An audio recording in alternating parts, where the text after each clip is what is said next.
Student, कैसे हैं आप सभी लोग। I hope you all are fine. तो बच्चों स्टार्ट करते हैं नेक्स्ट चैप्टर नंबर 2, पेड़ की कहानी। तो एक पेड़ है, उसकी कहानी आज हम आपसे शेयर करेंगे। चलिए स्टार्ट करते हैं। मार्च का महीना था। एक सुबह रवि अपने घर के सामने वाले बाग में टहलने के लिए गया। उस दिन मौसम बहुत ही सुहावना था। हल्की हल्की हवा चलने से पेड़ पौधे झूम रहे थे। ऐसा सुंदर दृश्य देखकर रवि सहसा ही बोल पड़ा। ये सहसा मीन्स अचानक बोल पड़ा, वाह, पेड़ है धरती की शान, इससे जीवन और जहान। मतलब जब वो सुबह सुबह निकला तो उसने पेड़ों को देखकर एकदम खुश हो गया। वो हवा चल रही थी तो उसने एक बोला कि पेड़ है धरती की शान और इससे जीवन है जहान। रवि की बातें आसपास के पेड़ जो हैं सुन रहे थे।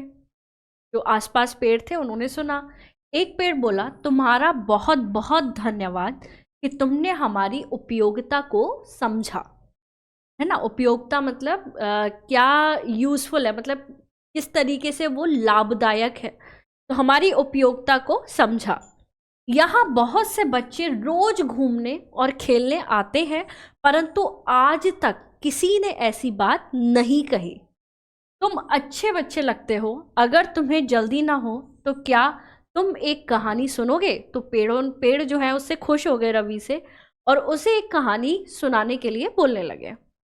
कहानी का नाम सुनते ही रवि बहुत खुश हो गया, क्योंकि बच्चों को तो कहानी पसंद होती है।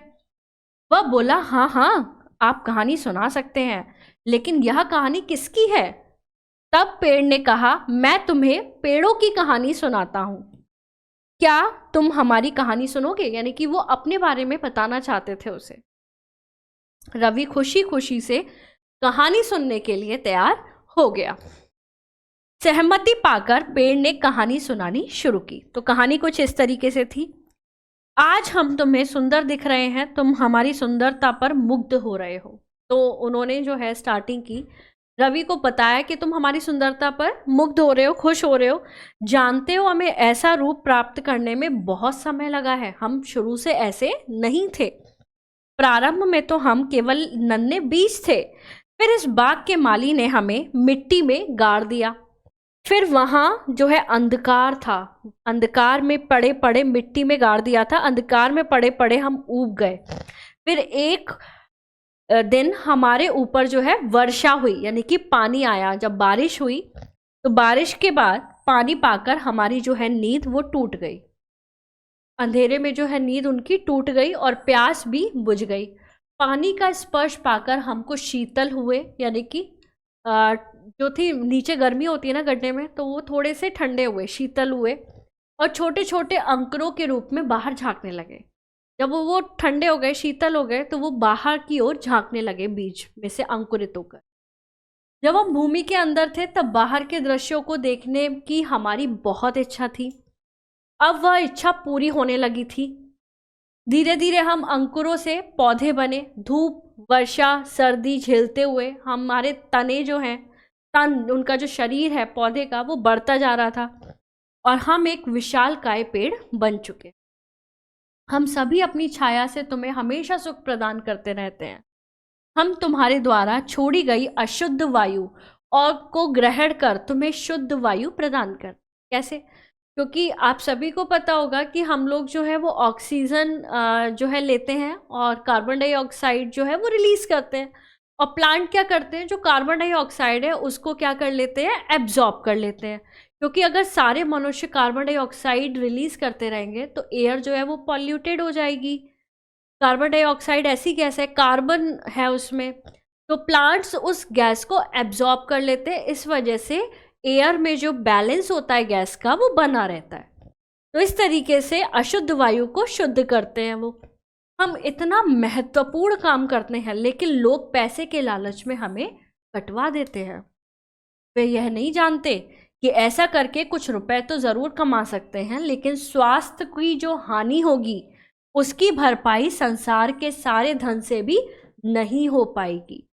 लोगों की सेवा करना हमारा परम उद्देश्य है।